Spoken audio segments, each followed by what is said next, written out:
예수 옆에 매달린 도둑.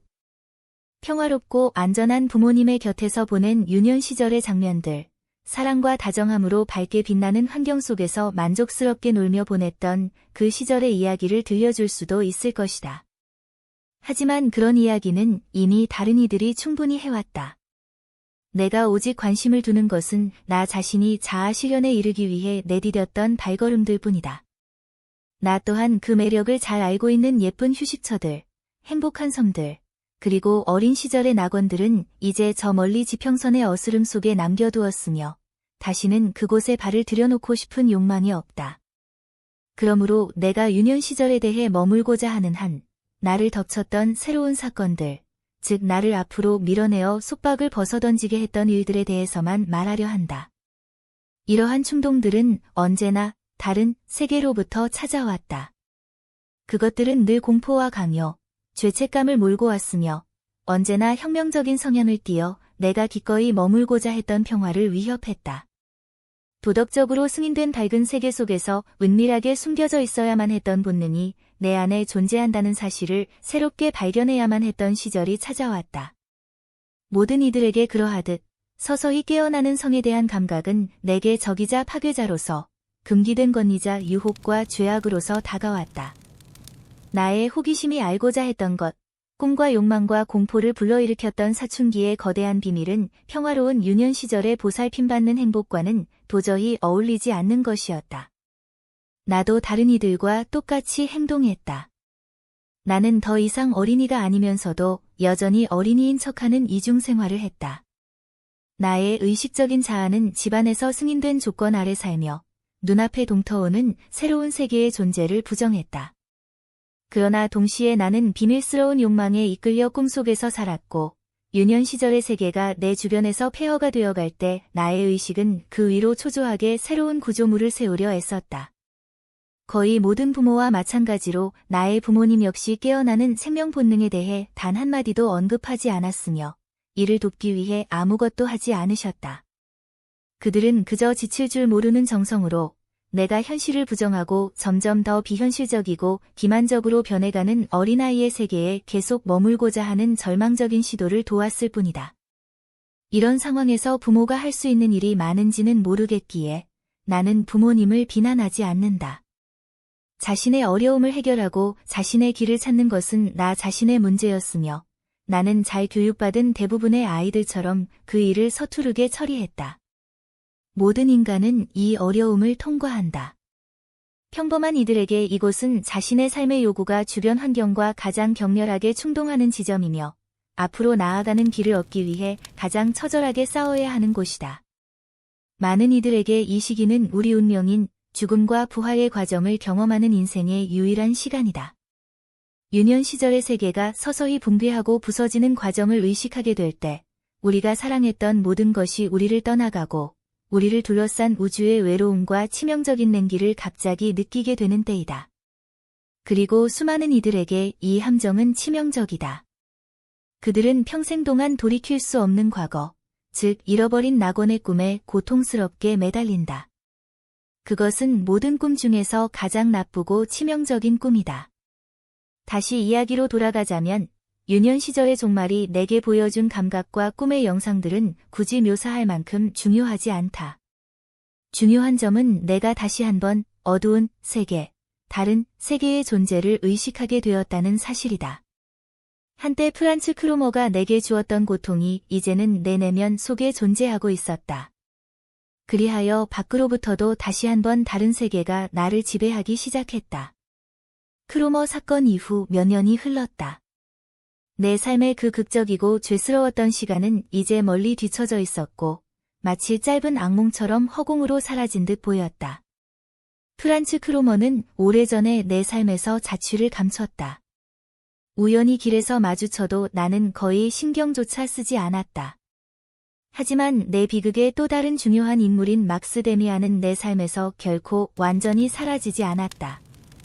그러나 오랫동안 그는 먼 지평선 위에 서 있었다. 보이긴 하지만 내게 영향을 주지는 않는 상태로 말이다. 그러다 서서히 그가 다시 내게 다가왔고 나는 한 번 더 그의 힘과 영향력에 비달해 놓이게 되었다. 그 시기에 내가 알았던 데미안에 대해 기억해 보려 한다. 아마 1년 혹은 그 이상 그와 단 한마디도 나누지 않았던 것 같다. 나는 그를 피했고 그는 결코 내게 자신을 강요하지 않았다. 가끔 마주치면 그는 다정하게 고개를 끄덕여 주었다. 그때마다 그의 다정함 속에 조롱이나 냉소적인 비난의 기색이 섞여 있는 듯 느껴질 때도 있었지만 그것은 단지 나의 상상이었을지도 모른다. 그와 나눴던 관계, 그리고 그가 내게 행사했던 기이한 영향력은 그에게나 나에게나 익힌 것처럼 보였다. 나는 그의 얼굴을 다시 떠올려 본다. 기억을 더듬어 보니 나는 줄곧 그의 존재를 의식하고 있었으며 그를 관찰해 왔음을 깨닫는다. 그가 혼자서 혹은 다른 상급생들과 함께 등교하던 모습이 보인다. 그는 그들 사이를 걷고 있었지만 마치 이방인 같았고 천체처럼 고독하고 정적이었으며 자신만의 법칙에 지배받는 다른 대기권에 휩싸여 있는 듯했다. 아무도 그를 좋아하지 않았고 그 역시 어머니 외에는 누구와도 친하게 지내지 않았다. 어머니와의 관계조차 아이의 그것이라기보다는 성인의 관계처럼 보였다. 선생님들은 가능한 한 그를 내버려 두었다. 그는 우수한 학생이었으나 선생님들의 비위를 맞추려 애쓰지 않았다. 가끔 아이들 사이의 소문을 통해 그가 선생님에게 던진 말이나 논평, 혹은 대꾸에 대해 듣곤 했는데 그것들은 거침없는 도전이나 냉소면에서 더할 나위가 없는 것들이었다. 눈을 감고 그를 회상하니 한 장면이 떠오른다. 어디였을까? 아, 이제 생각났다. 우리 집 앞거리였다. 어느 날 나는 그가 수첩을 손에 들고 서 있는 것을 보았다. 그는 무언가를 그리고 있었다. 바로 우리 집 대문 위에 새겨진 새 모양의 오래된 문장이었다. 나는 창가 커튼 뒤에 숨어 그를 지켜보았다. 그의 그 주에 깊고 차갑고 밝은 얼굴이 문장을 향해 있는 것을 보고 나는 깜짝 놀랐다. 그것은 남자의 얼굴이었고 연구자 혹은 예술가의 얼굴이었으며 우월함과 의지력으로 가득 차 있었다. 묘하게 밝고 냉정하며 무언가를 꿰뚫어 보는 듯한 눈동자였다. 또 다른 장면이 떠오른다. 조금 뒤의 일이었는데 학교가 끝나고 길을 가던 우리 모두는 쓰러진 말 한 마리 주변에 둘러서 있었다. 말은 여전히 농부의 수레체에 묶인 채 가쁜 숨을 몰아쉬며 콧구멍을 벌렁거렸고 보이지 않는 상처에서 피가 흘러나와 길가의 하얀 먼지를 천천히 검게 적시고 있었다. 내가 메스꺼움을 느끼며 눈길을 돌렸을 때 데미안의 얼굴이 보였다. 그는 앞으로 밀고 나오지 않았고 그답게 품위 있고 여유로운 모습으로 가장 뒤편에 서 있었다. 그의 시선은 말의 머리를 향해 있었는데 거기에는 다시 한번 깊고 고요하며 거의 광신적이라 할 만큼 집요하면서도 침착한 주의력이 깃들어 있었다. 나는 한참 동안 그를 지켜보지 않을 수 없었다. 비록 무의식적이었지만 그에게서 아주 독특한 무언가를 느꼈던 기억이 난다. 나는 데미안의 얼굴을 보았다. 그것이 소년의 얼굴이 아니라 남자의 얼굴임을 보았고 더 나아가 그것이 단순히 남자의 얼굴만도 아니라는 것을 보았거나 느꼈던 것 같다. 그의 용모에는 여성적인 무언가도 섞여 있는 듯했다. 특히 어떤 순간에는 그것이 남자답거나 소년답지도 늙거나 젊지도 않으며 오히려 수천 년은 된 듯한 시간으로는 잴 수 없는 다른 시대의 낙인이 찍힌 것처럼 보였다. 동물이나 나무 혹은 돌이 그런 표정을 지을 수도 있을 것 같았다. 성인이 된 지금 묘사하는 것만큼 당시에 내가 그 감각을 정교하게 깨달았던 것은 아니지만 그때 느꼈던 것은 분명 방금 서술한 바와 흡사했다. 그가 아름다웠는지, 내가 그를 좋아했는지, 혹은 그가 혐오스러웠는지는 그때 판단할 수 없었다. 내가 본 것은 오직 하나, 그가 우리와는 다르다는 사실뿐이었다. 그는 동물 같기도 하고 영혼이나 그림 같기도 했다. 그가 무엇과 닮았는지 알 수 없었지만 그는 우리 모두와는 상상할 수 없을 만큼 달랐다. 나의 기억은 그 이상의 것을 말해주지 않는다. 어쩌면 방금 묘사한 것조차 일부는 훗날의 인상들이 섞여 만들어진 것일지도 모른다. 그로부터 몇 년이 지나서야 나는 그와 다시 긴밀하게 접촉하게 되었다. 관례와 달리 데미안은 제 나이 또래 아이들과 함께 견진성사를 받지 않았고 그 때문에 그를 둘러싼 새로운 소문들이 떠돌았다. 학교에서는 그가 진짜 유대인이라거나 혹은 이교도라는 말이 돌았고 또 어떤 이들은 그와 그의 어머니가 아무 종교도 믿지 않으며 신화에 나오는 나쁜 종파에 속해 있다고 떠벌렸다. 이와 관련하여 그가 어머니와 마치 연인처럼 산다는 의심을 받았던 기억도 난다. 아마 사실은 그가 그때까지 어떤 특정 교파에 신조 없이 자랐고 이제 와서 그것이 그의 장래에 불리할 수도 있다는 판단이 섰던 모양이다. 어쨌든 그의 어머니는 마침내 그가 또래보다 2년 늦게 견진성사 준비를 하도록 결정했다. 그리하여 몇 달 동안 그는 견진성사반에서 나의 동급생이 되었다. 한동안 나는 그를 멀리했다. 그와 엮이고 싶지 않았기 때문이다. 그의 이름에는 너무나 많은 신비로운 소문들이 따라다녔다. 하지만 무엇보다 나를 괴롭힌 것은 크루머 사건 이후 내 안에 심어진 부채감이었다. 게다가 당시에 나는 내 자신의 비밀들만으로도 벅찬 상태였다. 견진성사 수업 시기는 내가 적인 문제들에 대해 확정적인 깨달음을 얻던 때와 겹쳤고 나의 선한 의지에도 불구하고 경건한 가르침에 대한 관심은 그 때문에 크게 줄어든 상태였다. 목사님이 말씀하시는 것들은 정적이고 신성한 비현실 속에 머물며 나와 멀리 떨어져 있었다. 그것들은 무척 아름답고 가치 있는 것일지는 몰랐으나 다른 문제들처럼 생생하게 나를 뒤흔드는 실제적인 것은 결코 아니었다. 이런 상황에서 영성 수업에 무관심해질수록 나의 관심은 다시 막스 데미안에게 쏠렸다. 무언가가 우리를 결속시키고 있는 것 같았다. 기억하기로 그것은 어느 이른 아침, 교실에 아직 불이 켜져 있던 수업 시간에 시작되었다. 견진성사 수업을 맡은 목사님이 마침 카인과 아벨에 대해 이야기하고 있었다. 나는 졸음이 쏟아져 거의 귀를 기울이지 않고 있었다. 그러다 목사님이 목소리를 높여 카인의 표식에 대해 열정적으로 말하기 시작했다. 그 순간 나는 어떤 접촉 혹은 권고 같은 것을 느꼈고 고개를 들어보니 앞줄에 앉은 데미안이 나를 향해 얼굴을 돌리고 있었다. 그의 눈빛은 밝게 빛나며 무언가를 말하는 듯했는데 그것은 진지한 만큼이나 냉소 또한 담고 있었다. 그는 아주 짧은 순간 나를 바라보았을 뿐이지만 나는 갑자기 목사님의 말씀에 집중하게 되었다. 카인과 그의 이마에 새겨진 표식에 대한 이야기를 들으며 나는 이 이야기가 완전히 다른 의미를 지닐 수 있다는 것, 다른 관점에서 바라볼 수 있다는 것, 그리고 비판적인 태도가 가능하다는 지식을 내면 깊숙이 느꼈다. 그 순간부터 데미안과 나 사이의 소통의 끈이 다시 이어졌다. 그리고 묘하게도 우리 사이에 어떤 연대감이 생겼다는 것을 의식하자마자 그 연대감은 마치 마법처럼 관념의 세계에서 현실의 공간으로 옮겨왔다. 그가 직접 손을 쓴 것인지 아니면 순전한 우연, 당시에 나는 우연을 굳게 믿었다. 이었는지는 모르겠지만 며칠 뒤 데미안이 갑자기 자리를 옮겨내 바로 앞자리에 앉아 있는 것을 발견했다. 북적이는 교실의 그 칙칙한 분위기 속에서 아침마다 그의 목덜미에서 풍겨오는 은은하고 신선한 비누 향을 맡는 것이 얼마나 기분 좋았는지 지금도 기억한다.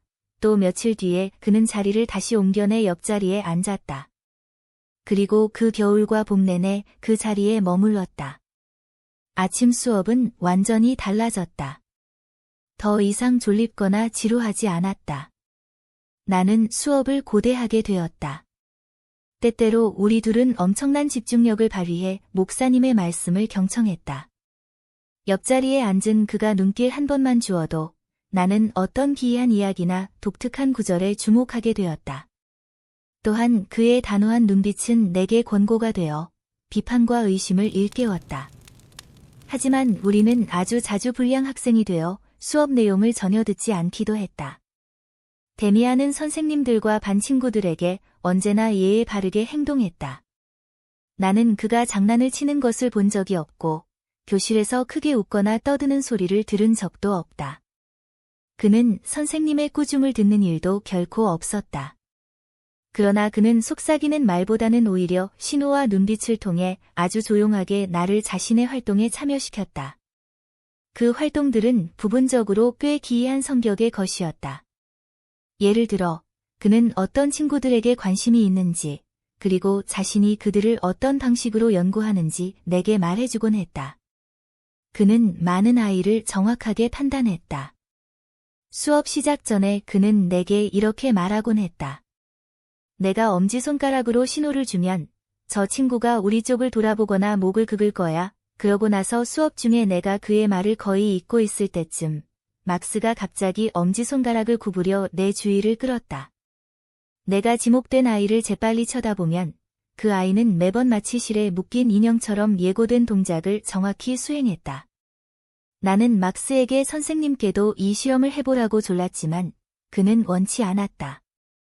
하지만 한 번은 내가 수업에 들어가면서 예습을 하나도 안 해서 목사님이 질문을 안 하셨으면 좋겠다고 말했더니 그가 나를 도와주었다. 목사님이 요리문답을 암송할 학생을 찾으며 교실을 둘러보시다가 그의 시선이 내게 머물렀다. 목사님은 천천히 내게 다가와 나를 향해 손가락을 뻗으셨고 이미 내 이름을 입 밖에 내기 직전이었다. 그런데 갑자기 목사님은 멍해지거나 불안한 기색을 보이더니 옷깃에 손을 대고는 그를 뚫어지게 응시하던 데미안 쪽으로 발걸음을 옮기셨다.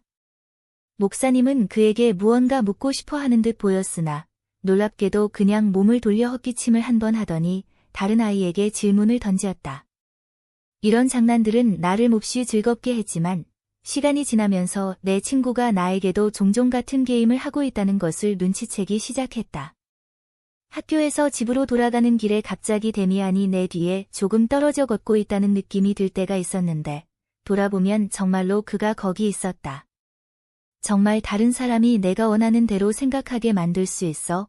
내가 그에게 물었다. 그는 특유의 어른스러운 태도로 그 주제에 대해 막힘없이 조용하고 적절하게 설명해 주었다. 아니, 그가 말했다. 그건 불가능해. 즉, 설령 상대방이 그렇게 행동하더라도 그것이 내 자유의지로 된 건 아니라는 뜻이야. 상대방이 자기 마음대로 생각할 수 없는 것처럼 나 또한 내가 원하는 대로 그를 생각하게 만들 수는 없어.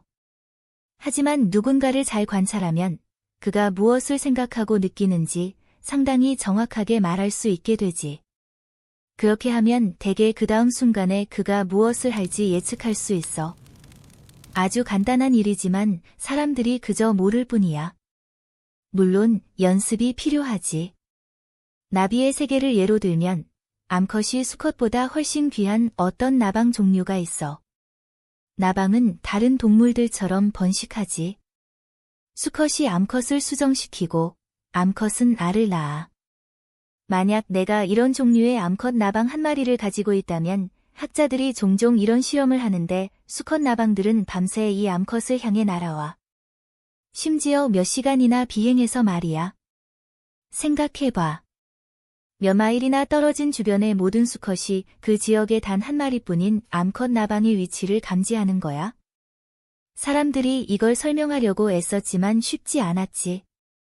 나방에겐 후각 같은 감각이 있어서 사냥개처럼 아주 미세한 냄새를 맡고 쫓아가는 게 분명해.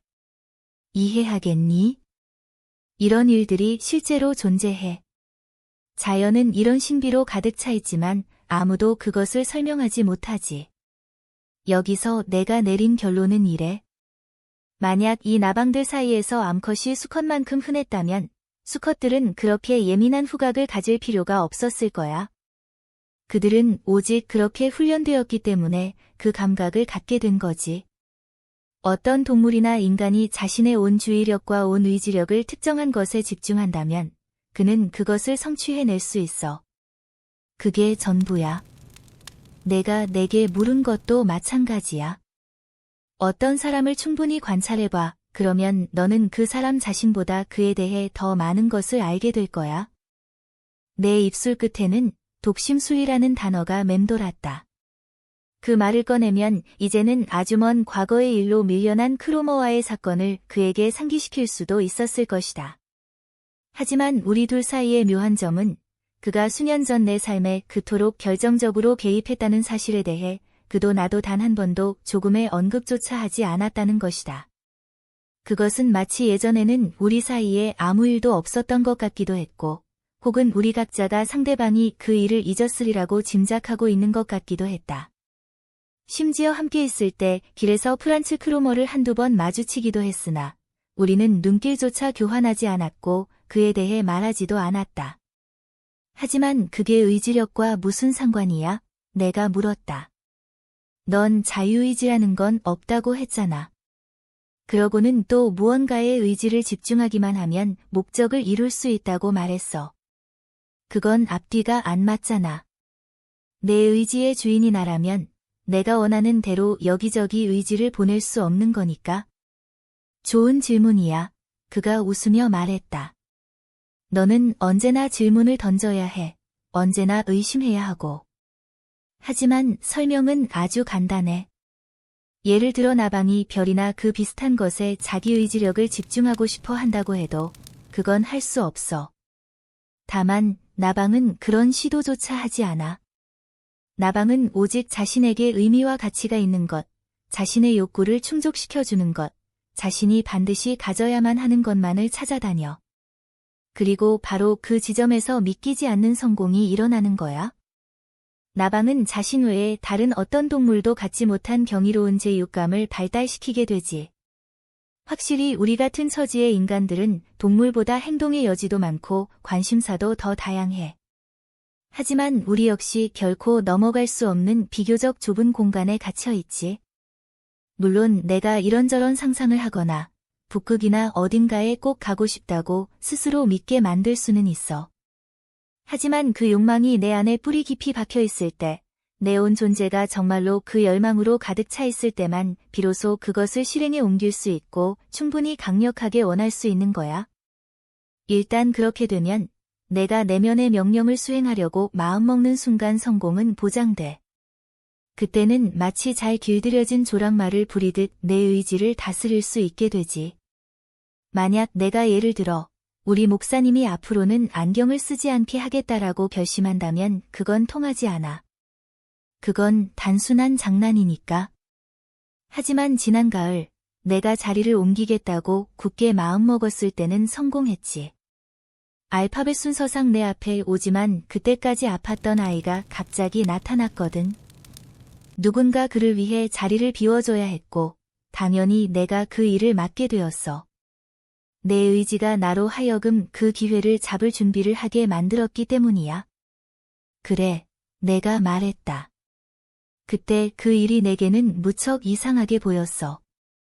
우리가 서로에게 관심을 갖기 시작한 순간부터 넌 점점 더 내게 가까이 다가왔지. 하지만 그게 어떻게 가능했어? 넌 처음부터 내 옆자리에 앉은 게 아니라 처음 몇 번의 수업 동안은 내 앞줄에 앉아 있었잖아. 그렇지 않아? 그건 어떻게 된 거야? 이렇게 된 거야? 처음 자리에서 옮기고 싶었을 때 내가 정확히 어디로 가고 싶은지는 확실히 몰랐어. 그저 더 뒷자리에 앉고 싶다는 것만 알았지. 너에게로 가고 싶다는 것이 나의 바람이었지만 그때는 나조차 그것을 의식하지 못했어. 동시에 너의 의지 또한 나의 의지와 함께 작동하며 나를 도와주었지.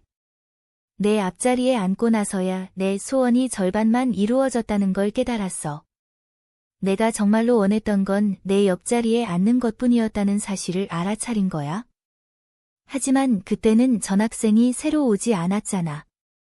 아니, 하지만 그때는 그저 내가 원하는 대로 행동했어. 주저없이 내 옆자리에 앉았지. 나랑 자리를 바꾼 아이는 그저 놀라기만 했을 뿐, 군말 없이 자리를 내주었어. 그리고 목사님도 자리가 바뀌었다는 걸 한 번쯤은 눈치채셨을 거야. 사실 그분이 나를 보실 때마다 무언가 내심 불안해하시거든.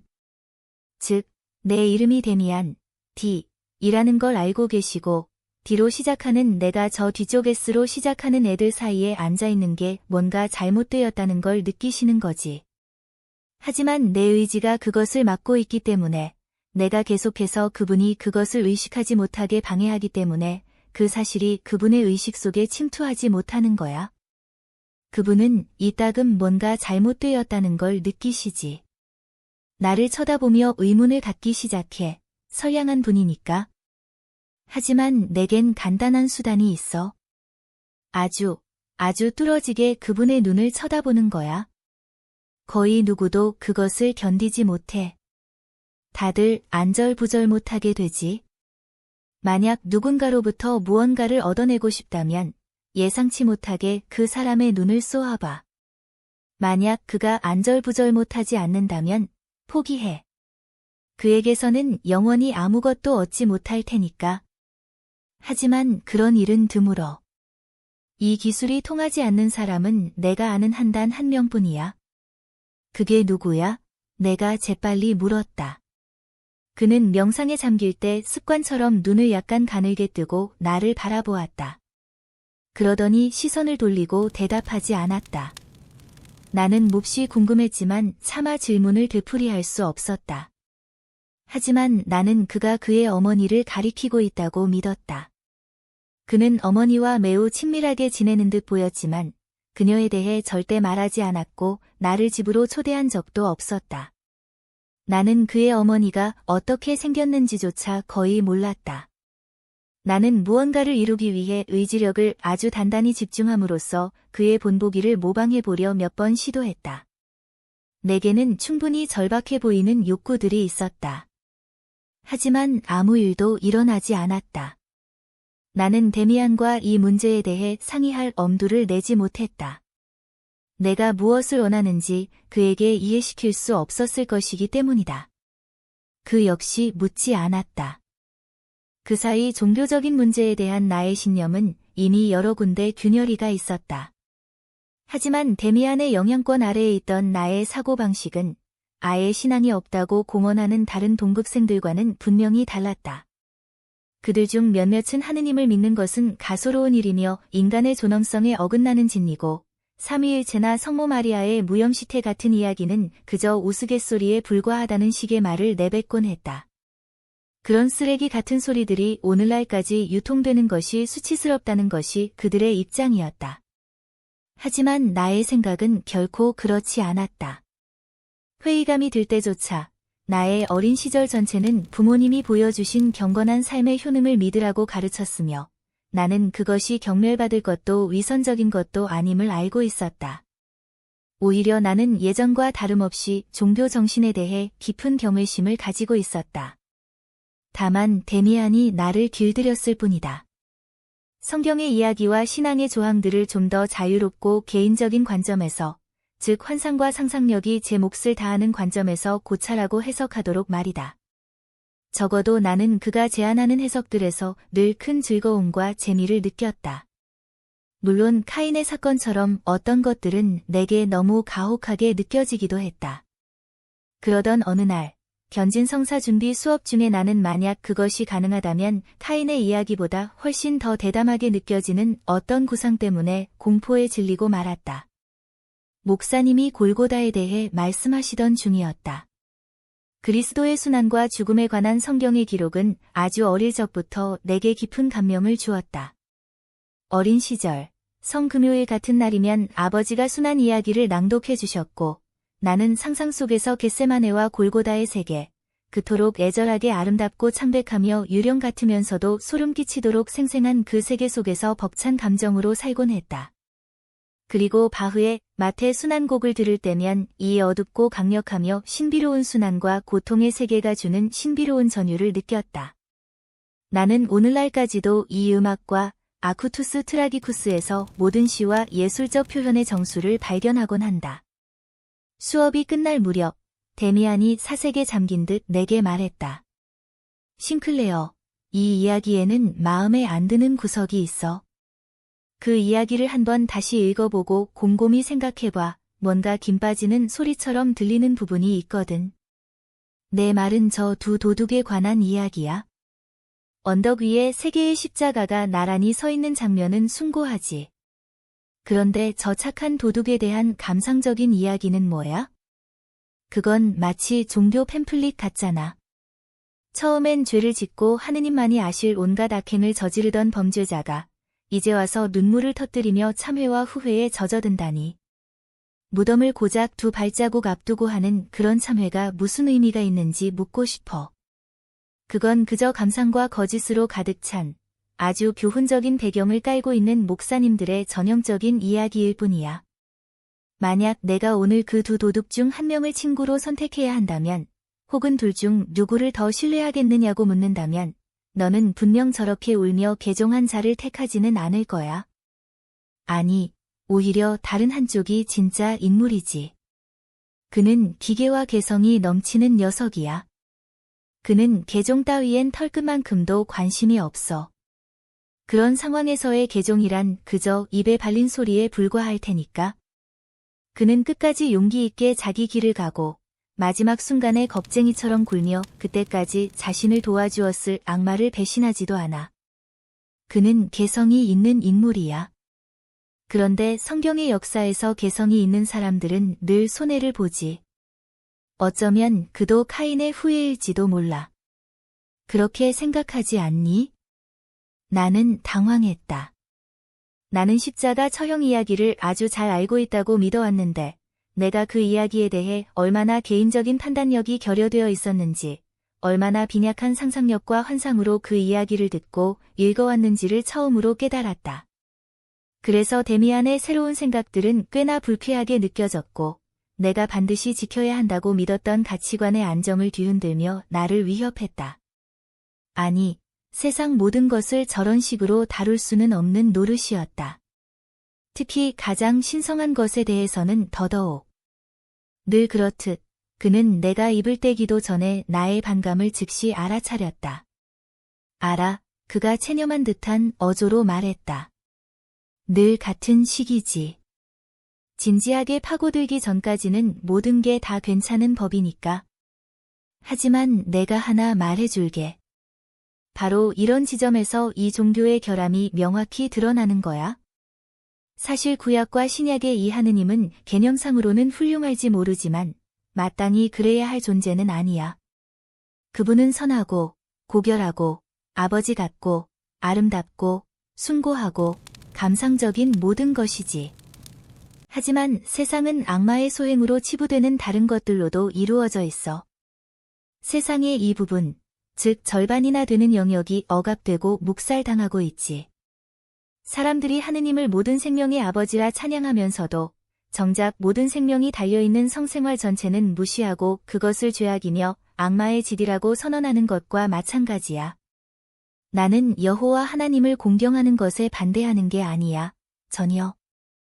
하지만 내 생각에 우리는 모든 것을 경외해야 하며 인위적으로 분리된 공식적인 절반만이 아니라 세계 전체를 신성하게 여겨야 해. 그렇다면 우리는 하느님과 더불어 악마에게도 예배를 드려야 마땅해. 나는 그게 아주 옳다고 봐. 아니면 악마까지도 포함하고 있는 하느님을 만들어내야 해. 세상에서 가장 자연스러운 일들이 일어날 때 그 앞에서 눈을 감지 않아도 되는 그런 하느님 말이야. 평소와 달리 그는 거의 격렬하다 싶을 정도로 기세를 올렸으나 곧 다시 미소를 지으며 더 이상 나를 몰아세우지 않았다. 하지만 내 안에서 그의 말들은 유년 시절 내내 매 시간 품고 다녔으되 누구에게도 말하지 못했던 수수께끼와 맞닥뜨렸다.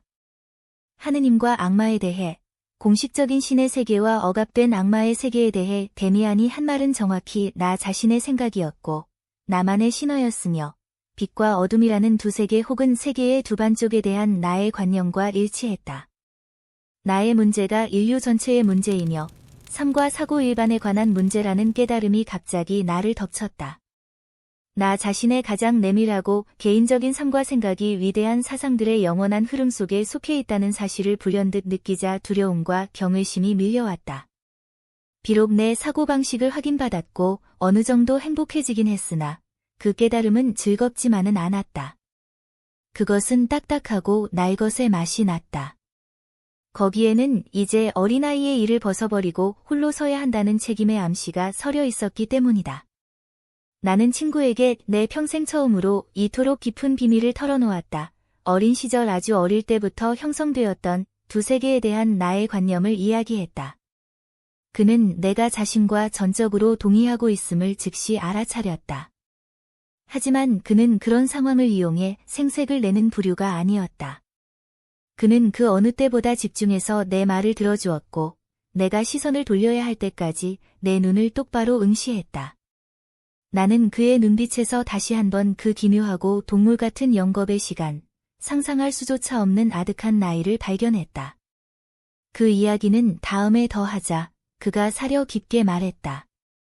내가 말로 표현할 수 있는 것보다 훨씬 더 많은 생각을 하고 있다는 걸 알겠어. 하지만 만약 그렇다면 너는 내가 생각한 모든 것을 실제로 살아내지 못했다는 것도 알고 있을 거야. 그건 좋지 않아. 우리가 직접 살아낸 생각만이 가치가 있는 법이거든. 너는 너의 허용된 세계가 그저 세계의 절반일 뿐이라는 걸 알면서도 목사나 선생들처럼 내 안의 나머지 절반을 억압하려 애썼지. 넌 성공하지 못할 거야. 한번 생각하기 시작한 사람치고 성공한 사람은 아무도 없으니까. 이 말은 내게 깊은 인상을 남겼다. 하지만 나는 거의 소리를 지르듯 말했다. 정말로, 실제로 금지된 끔찍한 일들이 있잖아. 그 사실은 부정할 수 없어. 그것들은 영원히 금지된 것들이고, 그래서 우리는 그것들을 포기해야만 해. 살인이나 온갖 종류의 악행들이 있다는 건 나도 알지만, 그렇다고 그런 것들이 존재한다는 이유만으로 내가 가서 범죄자가 되어야 한다는 거야? 오늘 우리 토론을 다 끝내지는 못하겠네. 막스가 좀 더 부드러운 어조로 말했다. 물론 살인이나 강간을 저질러서는 안 되지. 하지만 넌 무엇이 허용된 것이고 무엇이 정말로 금기인지 알 수 있는 지점까지는 아직 도달하지 못했어. 넌 진실의 일부분만을 깨달았을 뿐이야. 나머지는 나중에 따라올 테니 믿어봐. 예를 들어, 지난 1년 정도 내 안에는 다른 모든 것보다 강렬하면서도 금기라고 여겨지는 어떤 본능이 있었을 거야. 반면에 그리스인들이나 다른 많은 민족은 이 본능을 일종의 신성으로 만들어서 성대한 축제로 숭배하기도 했지. 그러니 지금 금기인 것이 영원히 그런 것은 아니야. 변할 수 있는 거지. 오늘날 모든 사람은 목사에게 가서 결혼식을 올리기만 하면 여자와 잠자리를 하는 게 허용되지. 하지만 다른 인종들에게는 오늘날에도 그것이 달라. 그러한 이유로 우리 각자는 무엇이 허용되고 무엇이 금지된 것인지 스스로 찾아내야 해. 즉, 자기 자신에게 금지된 것이 무엇인지 말이야. 결코 금지된 일을 하지 않으면서도 철저한 악당일 수 있어. 그 반대도 마찬가지고. 그건 사실 편의의 문제일 뿐이야.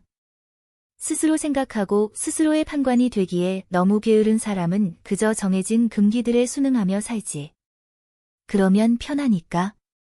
하지만 다른 이들은 자신들 안에 법칙을 품고 있다는 걸 깨달아. 모든 신사들이 매일같이 하는 일들이 그들에게는 금지되기도 해. 반대로 다른 이들에게는 금기인 것이 그들에게는 허용되기도 하지. 누구나 스스로를 책임져야 해. 갑자기 그는 너무 말을 많이 했다고 후회하는 듯 말을 끊었다. 나는 그가 어떤 기분인지 어느 정도 이해할 수 있을 것 같았다. 즉, 그가 평소 자신의 생각을 아무리 유쾌하게 제시한다 하더라도 그는 결코 말을 하기 위한 말로 전락하는 대화를 참지 못했다. 그는 나의 관심이 충분히 진지함에도 불구하고 내가 이 토론을 일종의 게임으로 여기려 하거나 지적인 대화 자체를 즐기려 한다고 느꼈던 것이다. 요컨대 나에게는 완벽한 진지함이 부족했다. 방금 쓴 이 말, 완벽한 진지함을 다시 읽으니 또 다른 장면이 문득 떠오른다. 아직 절반쯤은 아이였던 그 시절, 내가 막스 데미안과 겪었던 가장 인상 깊은 경험이다. 변진성사 수업이 막바지에 다다랐고 마지막 수업들은 최후의 성찬에 할애되었다. 목사님은 이 주제를 매우 중요하게 여겼으며 우리에게 자신의 가르침이 지닌 영감과 신성한 성격을 느끼게 해주려 애쓰셨다. 하지만 바로 그 마지막 몇 차례의 수업 동안 나의 생각은 다른 대상, 즉 내 친구의 존재에 쏠려 있었다. 교회의 공동체로 정식 입회하는 장엄한 의식이라고 설명된 견진성사를 앞두고 지난 반년 동안의 종교교육이 내게 준 가치는 수업에서 배운 내용이 아니라 데미안의 존재와 영향력에 있다는 생각이 강렬하게 뇌리를 스쳤다.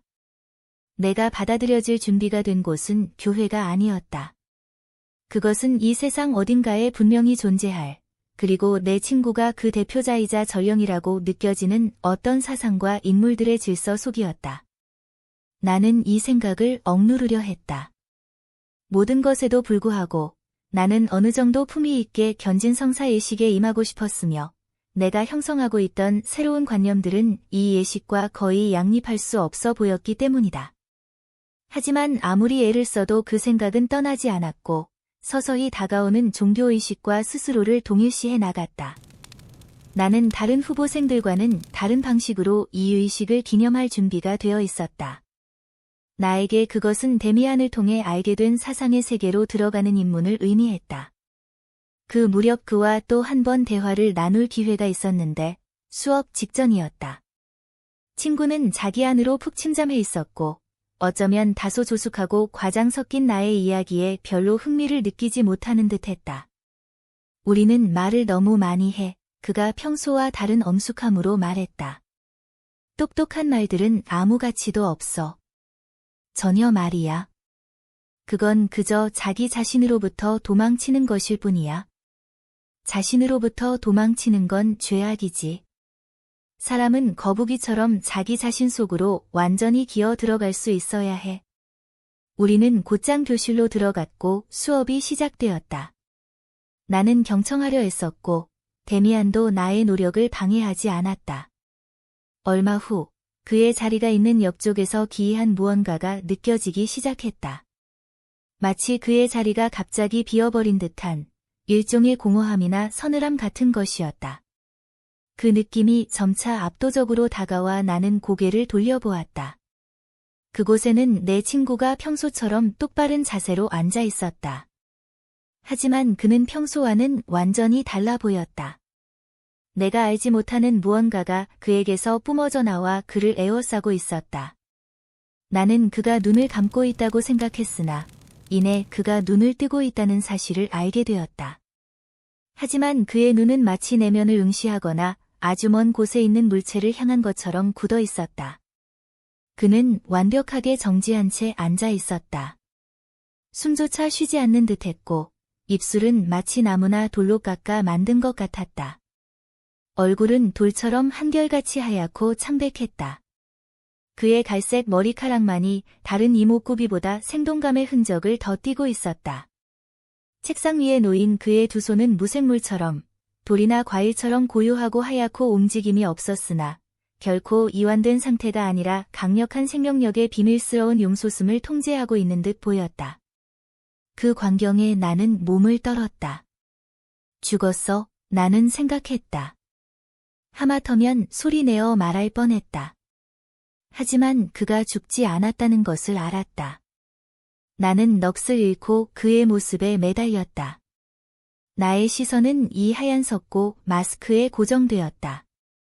이것이 진짜 데미안이라는 느낌이 들었다. 나와 함께 걷고 이야기하던 데미안은 그의 일면, 즉 절반일 뿐이었다. 때때로 연극을 하고 단순히 비위를 맞추기 위해 주변 상황에 자신을 적응시키던 데미안 말이다. 하지만 진짜 데미안은 지금처럼 돌과 같은 표정을 하고 선사시대처럼 오래되었으며 동물 같고 아름답고 차가우며 죽은 듯 보이나 내면은 전설적인 생명력으로 가득 찬 모습이었다. 그리고 그를 둘러싼 이 정적 어린 공허함, 무한한 천상의 공간, 이 고독한 죽음이라니. 이제 그는 자기 자신 속으로 완전히 물러났구나. 나는 전율하며 느꼈다. 이토록 고립된 기분을 느낀 적이 없었다. 나는 그와 아무것도 공유할 수 없었다. 그는 도달할 수 없는 존재였고 세상에서 가장 먼 섬에 있는 것보다 더 멀리 느껴졌다. 나 말고는 아무도 이를 눈치채지 못한다는 사실이 도무지 이해되지 않았다. 누구나 그를 알아차려야 하고 누구나 전율해야 한다고 생각했다. 그러나 아무도 그에게 주의를 기울이지 않았다. 그는 한 폭의 그림처럼, 그리고 내가 억누를 수 없었던 생각처럼, 낯선 우상, 아이들처럼 굳건히 앉아 있었다. 파리 한 마리가 그의 이마에 내려앉아 코와 입술 위로 천천히 기어 내려갔지만 그의 얼굴에는 근육 하나, 신경 하나 꿈틀거리지 않았다. 그는 지금 어디에 있는 것일까? 무엇을 생각하고 무엇을 느끼고 있는 걸까? 천국에 있는 것일까? 지옥에 있는 것일까? 그에게 질문을 던지는 것은 불가능했다. 수업이 끝나고 그가 다시 살아서 숨쉬는 것을 보았을 때, 그의 눈길이 나의 눈길과 마주쳤을 때, 그는 예전의 모습 그대로였을까? 그는 어디에서 온 것일까?